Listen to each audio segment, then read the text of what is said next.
ঘুমাননি এখনো? না, দোকানের থেকে এলো।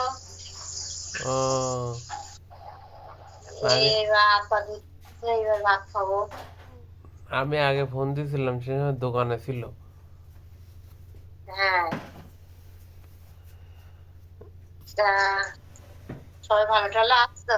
হ্যাঁ, আছে ভালো। বাসায় আসলাম। ও, মাথা চুল পেকে গেছে। পাকলি আর আর কি করবো বলেন? করার কিছু নেই। আরে এখন আর বয়স লেগছে না, এই জায়গায় গেলাম একটা বাচ্চা, একদম অল্প বয়সে বাচ্চা, হুম। তার মাথা থেকে চুল পেকে গেছে। আহ, চুল পাকতে বয়স লাগে না, আমার ছোট বয়সের মাথার চুল আমার চেয়ে বেশি পাকা। ও এখন বয়স লেগছে না, ও হুম। অল্প বয়সে সব চুল পাকায় টাকায় ধরেছে। হুম।